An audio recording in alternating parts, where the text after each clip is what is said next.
Welcome back everyone to our playthrough of the career mode here in NASCAR Heat 2. So we're coming off a great finish at the Brickyard where we got a podium finish, and as we'll back out a little bit and take a look at the schedule, you'll notice that our last 3 runs in fact have been really good and all top 10 finishes. So we're on quite a roll here. The science experiment is going along well and really giving us some good finishes here lately, and we'll take a quick look at the next 4 races. Of course, today's video is all about Pocono, and this will be our second trip to Pocono. We had a pretty good finish there. We'll take a look at that in just a second to refresh our memory, but we had a pretty good finish there the first time around, so we'll try to at least duplicate that this time, and I'm hoping to beat it. And then after that, we'll head over to Watkins Glen for our second and final road course event of the season, and then it's off to Michigan, and then finally Bristol. So that's 4 very different types of tracks in a row, and that's really what I like. I like a lot of variety. Let's go and race at a lot of different places, doing a lot of different things, and really stressing our abilities in different ways. So let's go ahead and back up just a little bit and get to our first race at Pocono. And you can see here we raced and finished in the 12th position, so we're going to be looking for a top 10. That's going to be our goal this time, and of course that's going to be all about the setup. So let's go ahead and get started. So we're talking about that setup and trying to get from a 12th place finish that we had in our first visit to the track up to at least a top 10. And so now we're taking a look at the setup itself, and the only thing I changed is over here in the miscellaneous settings, and that is the left and right side track bar. We had used 8 inches in our last race, and now we've moved up to 8.75 inches, and I basically just want to see, as part of our science project, how much difference will that make. Now, I won't know the difference in lap times because I never pay attention to those during the race. It's all, for me, it's all about how we're doing relative to the AI that we're running around. So as long as we're faster than the AI that we're racing, that's really what I'm interested in, and lap times really aren't that important for me. But I think the higher track bar will give us an opportunity to let the car rotate just a little bit more, and hopefully it'll be enough to get us in that coveted top 10 finishing position that we're looking for. Wow, what a start. So these guys were moving around all over the place there on that start. So I'm going to go ahead and put it in 4th gear early and try to get out of it a little bit early going into turn 1. Yeah, that turned out to be a good move because these guys were going really slow through turn 1 and 2. Or excuse me, through turn 1 this time. And through turn 2, I'm sure it's going to be the same thing. We'll try to get what we can before we get there. Of course, we always struggle in turn 2, particularly at this track. And turn 3 is where we generally shine. But for right now, it's just about survival. We're here in the back of the pack. We're just going to try to pass what cars we can and try to take it easy as we do it. Okay, with everybody all slammed together in a nice big pack, we can pass multiple cars on each straightaway, particularly on the front. And yeah, so we're able to definitely make up some time and some positions here early on. And that's what we're going to try to do, but again, without taking too terribly much risk. Because we have plenty of time. 21 lap race.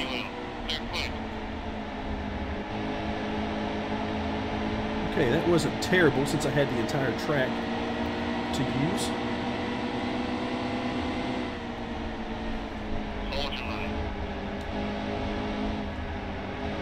Alright, right now I'm going to have to play by their game in turn 3. Because I definitely don't want to get into the back of anybody. But still, you can see we are gaining quite heavily on these guys. So we're up to 27th, and we've now started lap 3. So we've made good progress so far. Our goal is a top 10. Came home 12th on our first visit. All right, get out of it early. Try to give these guys some room, and there comes the magic AI speed. Off turn 2, the 43 car is going to get to our inside. I am actually going to back out of that. I do not want to be in the middle of 3 wide with these guys. Not here, and definitely not on lap 3. Not when we can back off a little bit and pass them both anyway in just another corner or so. There we go, now up to 25th.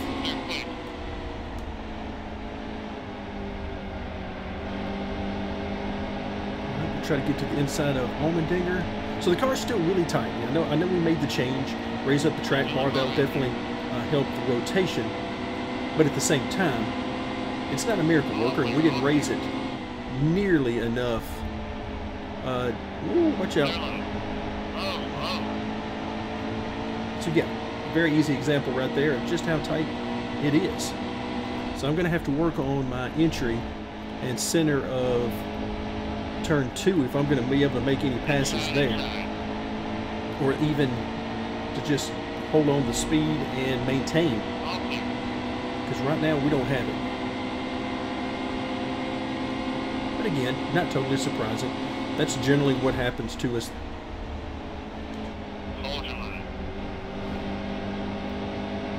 There we go. We should have a nice run coming off this corner. Let's see if it'll be enough to keep the position, and looks like it will.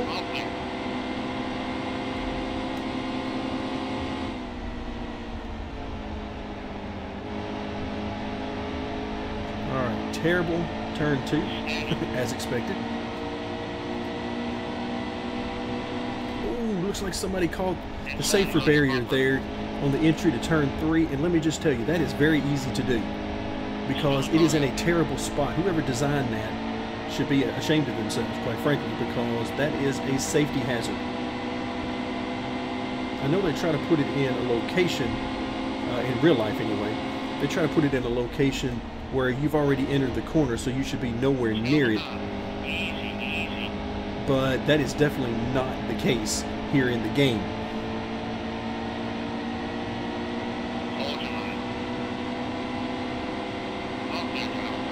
Ooh. So Danica's sort of meandering. Oh, there we go. The magical AI speed again, right there. Look at him just zoom right by us. Allmendinger zooming right by us, even though he has nowhere near the speed to be doing that.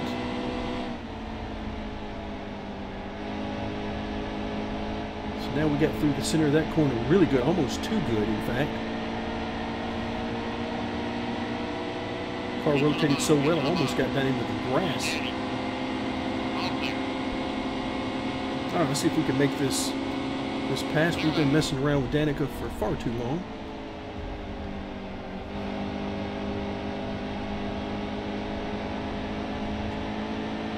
And that will get us up to 21st.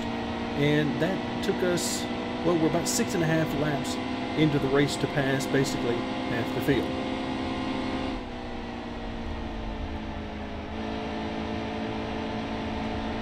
Not bad. That's probably about as good as we're going to get through turn 2.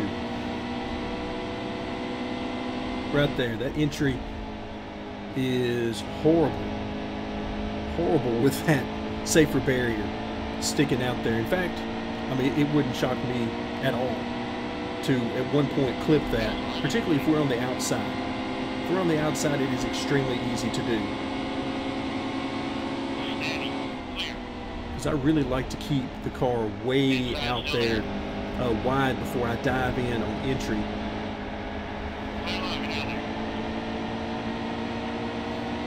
Alright, so we've got a great run on these guys, but unfortunately we're coming up to our worst corner.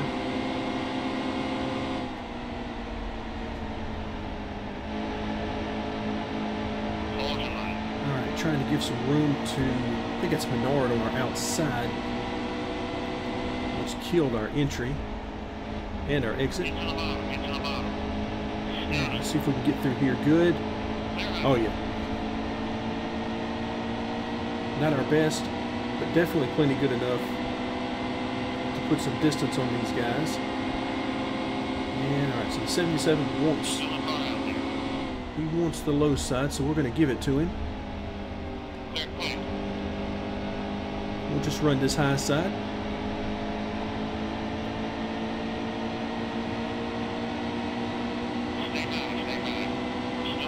We're on lap 9.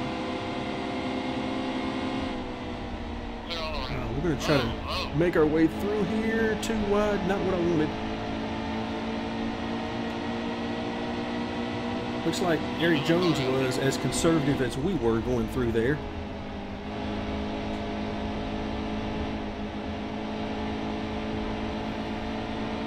Alright, so we should get a really good run and hopefully clear Jones on the way down the front stretch. Alright, well, we got a good run, but not quite as good as I was hoping, because we definitely didn't blow by him. But now we finally clear him, and we'll set our sights on Daniel Suarez.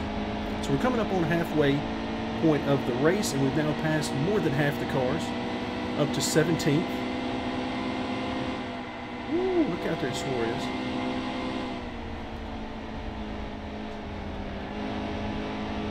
Alright, yeah, our biggest problem in turn 2 is not running somebody over.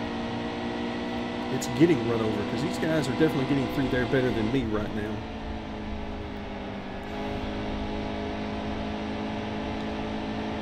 Great run off the corner. Let's see if we can pass Suarez here on the front stretch.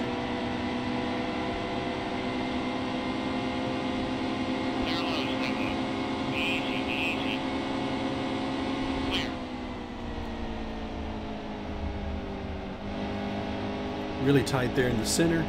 But the good news is we can simply run a higher line coming off the corner, and it's not that big a deal.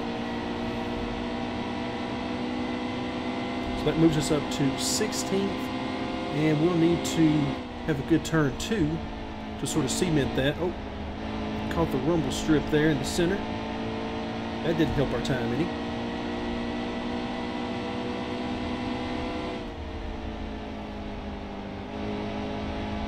There we go. Really good center of the corner and exit, and we should pull right away from Suarez. And yeah, it looks like we are definitely pulling away from him. 10 laps to go, and we are up to 16th.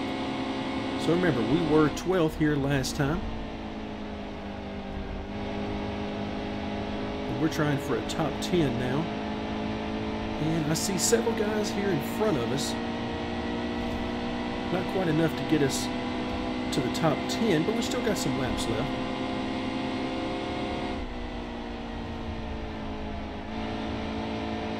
Oh, just could not stay in it. Man, that is aggravating. You know what you want the car to do, but it's just not quite ready to do it. There we go. There's that feeling I love in turn 3.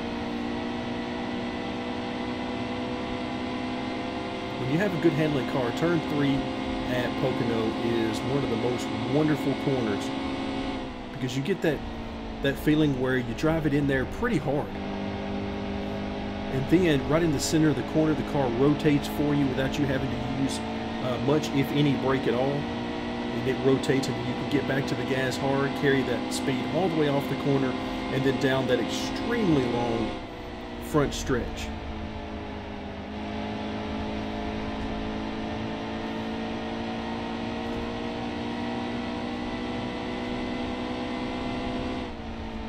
Here we go, right in there. Car rotating. You can see the front tires grip. And then we drive it right off there and have fun gaining on the guys in front of us. So we're still in 16th, got 8 laps to go. And we need to make up some positions.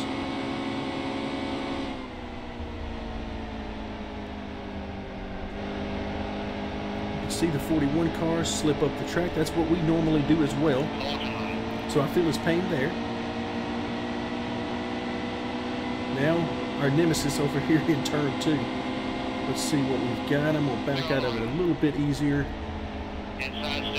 Oh, there goes Kurt Busch right back by us. No sense in fighting that, because that was a pathetic corner.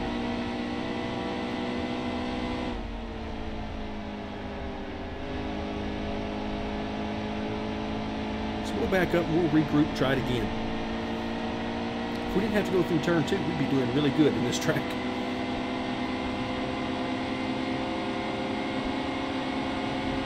Alright, but once again, we have caught these guys right at the end of the straightaway, which is very difficult because of that.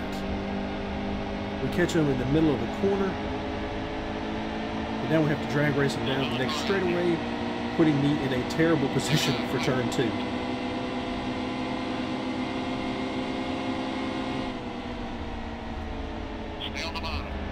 Oh, thought we were going to get into the set. Oh, there we go. And there we go, folks. That's what happens when you get wrecked by the AI at Pocono. Oops. We're just going to pull. We're going to do one of the worst things you could ever do in racing. We'll pull right back out into traffic.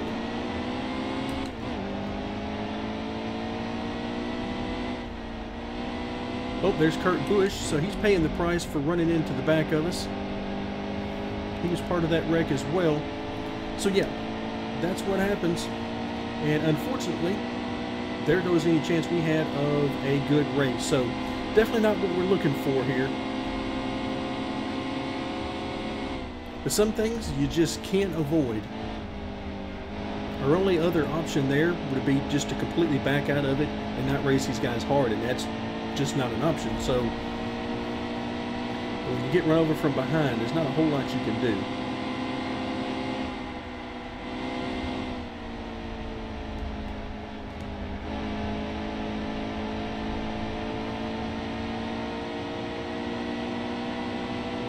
Alright, so we'll gather it back up and we'll get what we can get.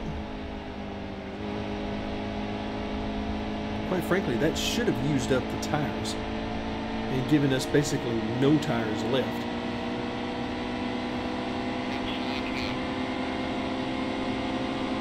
Alright, so we'll pass a couple of cars here.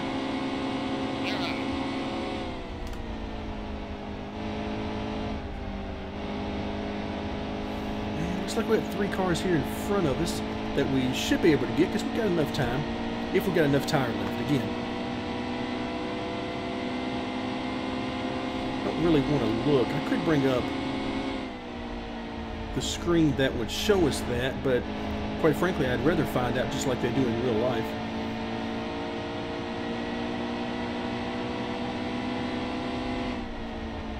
And so far I can't really tell. Ooh, watch out.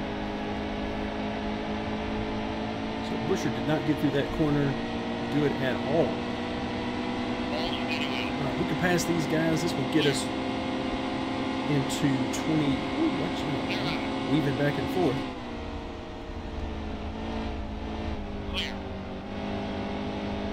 So that gets us up to 27th. And wow, that's a long way in front to the next group of cars. So I'm not sure we're going to have time for that, no matter how fast we're running.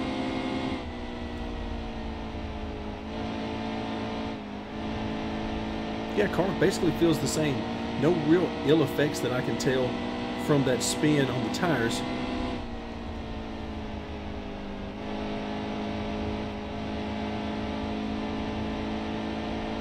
Alright, so we'll race it out.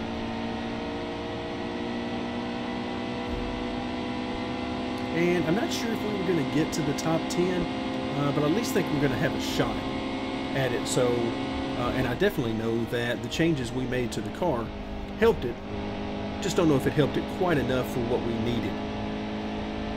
Again, this is a track that is very fast, and basically the more you loosen the car up, the more rotation you help the car out with, it is just going to come back to you as more speed. And then ultimately you just have to find that line where the car just gets too loose, either generally entry or exit, and then dial it from there.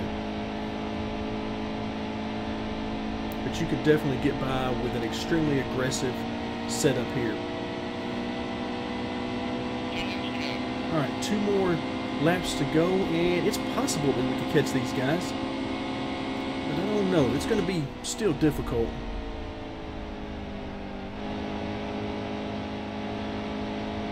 Alright, that was a pretty good turn 1 for us. Not bad. And you can see we're reeling them in. And every position is a good thing. I'm not gonna just lay down here. We're gonna go get it, whatever we can get. All right, that's a pretty good turn 2.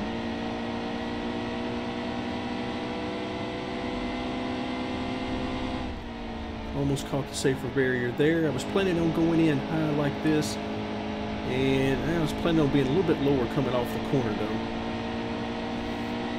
Drove it in a little too deep. Alright, now let's have some fun. Oh, nope, he's going to come right back over.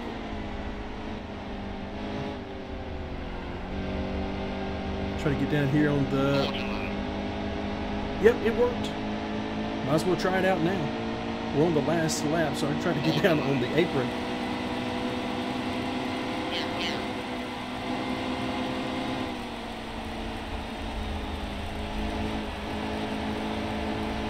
Alright, here we go. Now's where it gets fun.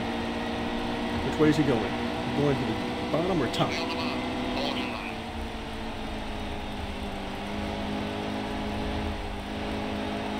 Alright, let's see what we got. Do I have enough to catch him before the start-finish line? And nope, not quite. So we'll come home 25th. Not bad. We'll take it. With all the action that we had, and then that big wreck, which I know there were 3 cars at least involved, and who knows how many behind us that could have potentially been involved as well. But nobody T-boned us or anything like that. Not that I remember anyway. So, not the end of the world. It happens sometimes. That's part of racing. So we got over 17 million in the bank account right now. And boys, wouldn't it be nice if you could come home with a 25th place finish, you know, which is definitely not good in the Cup Series. But if you could bring home for a week's worth of work and make nearly 100 grand. Just from the finishing position, not to mention the team payout, just the finishing position, $99,500. Wow. Just wow. Gotta love that. So 17.3 million in the bank. And of course, point standings here make no difference. All we care about is wins and playoff points. So fastest lap, Kevin Harvick. And so we'll head back to the main screen. And before we end this video, I want to very quickly take a look at the standings, the real standings, the playoff standings. And so before we head to Watkins Glen in our next video, let's go ahead and take a quick look, toggle the standings and playoff drivers. So we've got still 8 drivers with a win. And what's funny about that is only one of those 8 drivers has a single win. Everybody else has multiple wins. So you can see who the cream of the crop are, really. I mean, it's not hard at all to see who that is because you have multiple drivers with multiple wins. And we have 3 drivers at the top of the standings with 3 or more wins. So not bad at all. Still plenty of room left in the standings for drivers without a win to make the playoffs. In fact, at this point, if I'm not mistaken, let's go back to next race. And yes, if you look on the left-hand side of the screen, 5 races to the playoffs. That means that somebody is going to get in, or at least, well, actually multiple people are going to get in without a victory. So not bad. Not bad. Wasn't sure about that at the beginning of the season, but now we know with all these multiple race winners, it's going to happen. Multiple drivers are going to get in without a race victory. So very interesting. Should make for a great playoff run for us to finish up our series. But for now, we'll end it here. We'll come back next time and go to Watkins Glen. Thank you very much for joining me, and stay tuned for more NASCAR Heat 2.